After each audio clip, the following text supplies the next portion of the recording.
Hey guys, it's V2 Vengeance, and today we're looking at a game played by Melvin in his JagdPanzer E-100, and he's on Khrakov, the new map introduced in World of Tanks. And mainly this is what I've been looking for, a game on Khrakov, but a good one. And this is what we're going to look at today. Melvin is going to demonstrate how to play the JagdPanzer E-100, and right there, right at the start, we could see our mighty IS-7 team damaging the T-54E1 for 551 damage.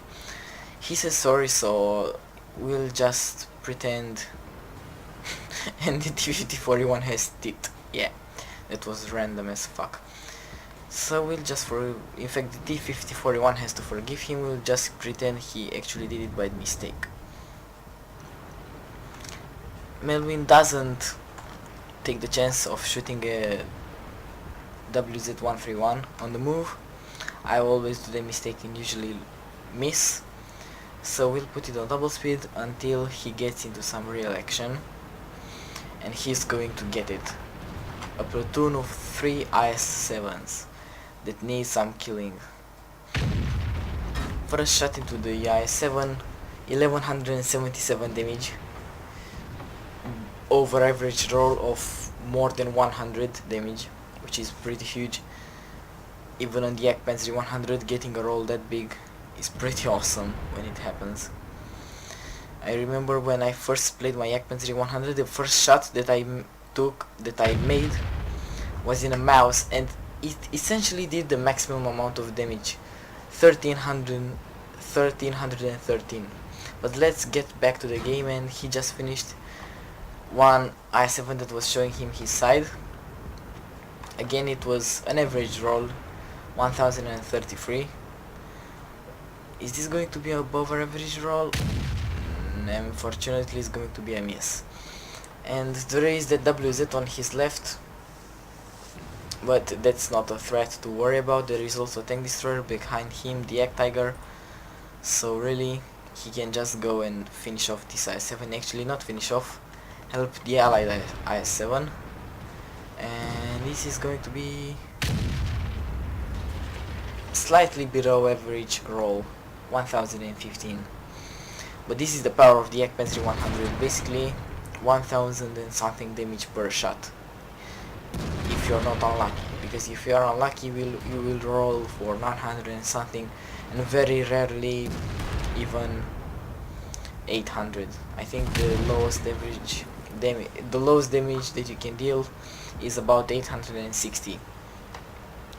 On any other tank that's a lot, but on the JagdPanzer 100 is low as fuck, and you don't really want to get that kind of low roll, especially on an important moment of the match. So luckily for him, this JagdPanzer didn't want to fire at him and fired at his ally, the JagdTiger, I think, that was on his back. He now spots at 270 meters another JagdPanzer, puts one shot, and that was a lucky shot. Usually at that kind of angle and this distance, you don't penetrate. It might have possibly just hit this machine gun port. Don't really know, but all we know is that it caused a lot of damage, a lot of pain to the JagdPanzer. So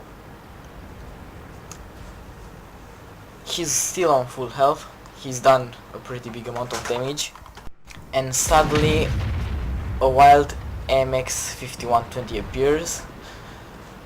However, he's only able to put one shot into his lower plate, and that's all he's ever going to get, because he's a dead tank now.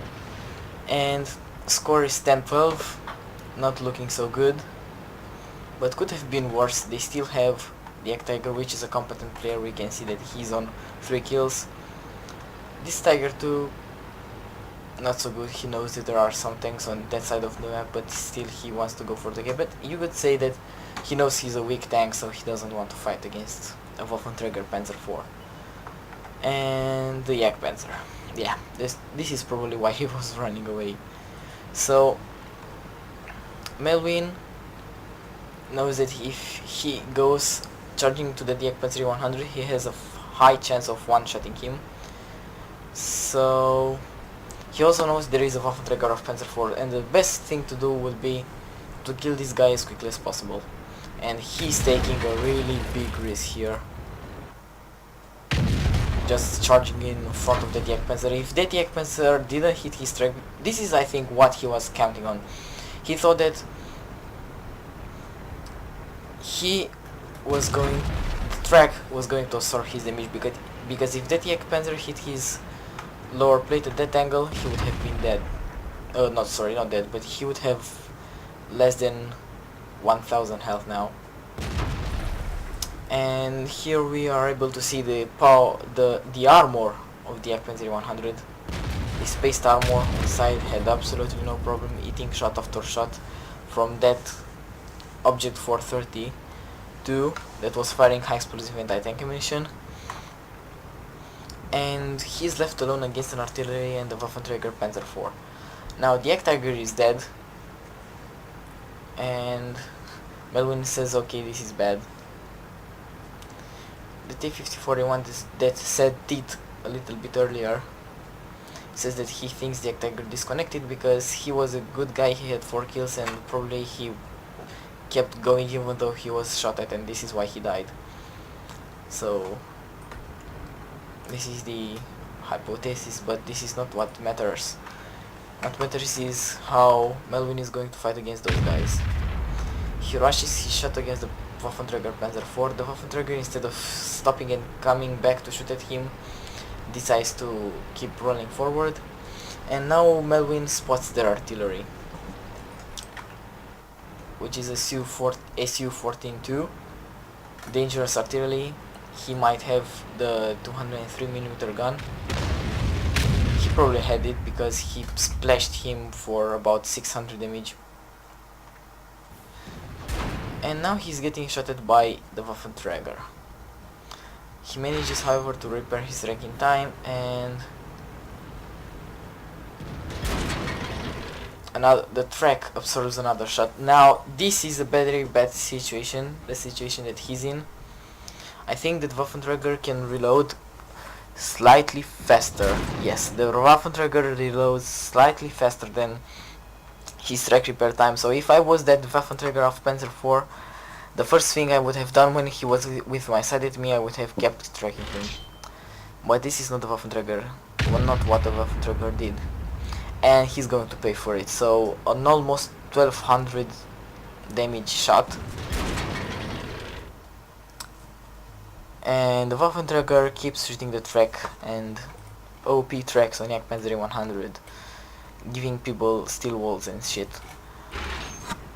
It's a one-on-one against the Waffenträger. The Waffenträger is a one-shot. He's not a one-shot for a Waffenträger.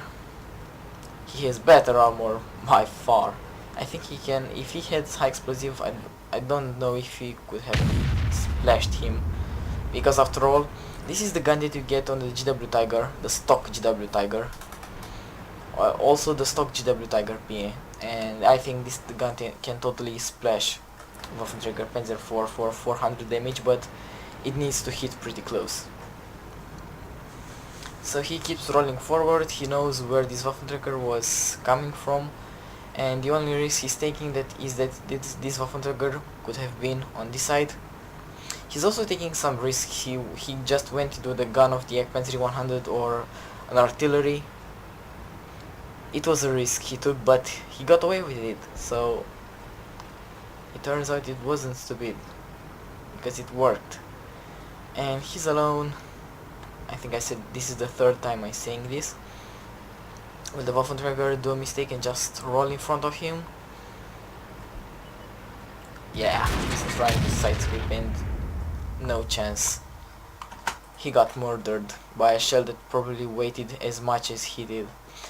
So the first game that I'm posting on my channel on the Khrakov map, JagdPanzer E-100, lots of damage, so many kills, amazed, wow. Let's see some post-game stats. And victory, 100,000 credits with the premium account and almost 2000 experience, no double. Basic experience 1300, steel wall, high caliber, and mastery badge ace tanker. I also have a mastery badge ace tanker on my JagdPanzer. In fact, I think I have 600 battles on that thing on my account. So if I hadn't got a mastery badge ace tanker in 600 battles, I probably wouldn't have a YouTube account for World of Tanks. So he sits on the top of the team with 9069 damage. I think he is only 1 damage less than my record damage in my JagdPanzer E-100, which is 9070. And I also had 5 kills, so what a coincidence, but I lost. And that was a pain in the ass. So he got 9000 damage, 5 kills, 15 hits received, 5000 damage blocked by armor. And this showcases the strong gun of the JagdPanzer E-100, its ability to find at close ranges, and its armor that can withstand a total beating. So I hope you guys enjoyed this video. If you did, please think about rating it, and have an absolutely awesome day.